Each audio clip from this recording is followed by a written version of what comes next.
Welcome! My name is Amanda, and I am one of the children's librarians at the Thomas Crane Public Library in Quincy, Massachusetts. This video is part of our DIY Children's Program Resources. For more program resources, as well as ebooks, streaming movies, TV, music, and much more, please visit thomascranelibrary.org. Today, we're going to do an earthquake activity. We'll be making a building out of toothpicks and clay, then shaking it like it's in an earthquake using a homemade shake table using simple materials.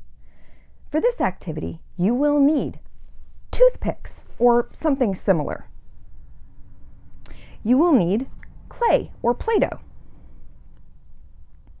You will need 2 pieces of stiff cardboard.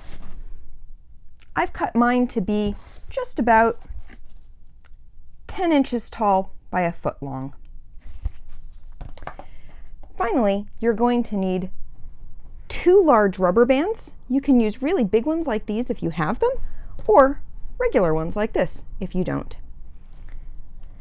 And last, you're going to need 2 tennis balls or something similar.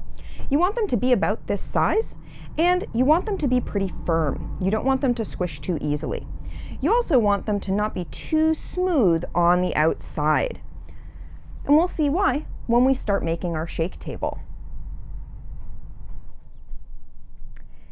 Here we see our materials. The first thing we're going to do is wrap our rubber bands around our 2 pieces of cardboard. Now, cardboard is made in such a way that it actually has ridges. You can see them. It's these vertical lines going up and down. If we were to put the rubber bands across the cardboard this way, it would make the cardboard curl and bend. So we're going to put the cardboard sandwiched like this and add the rubber bands across so that they're going in the same direction as the ridges inside the cardboard. We want the rubber bands to be spaced out so that there's a couple of inches on either end and several inches in the middle. Next, we're going to take our tennis balls and slide them inside, parting the cardboard and putting the tennis balls in between so that one rests in between each piece of cardboard under the rubber bands.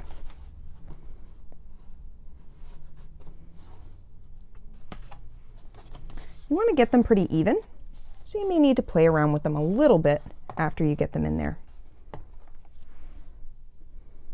Now, if I hold the cardboard on the bottom like this, and using my other hand pull sideways, when I let go, it shakes.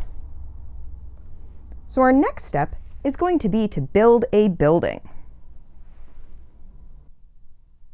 I've built a very simple building on top of my cardboard.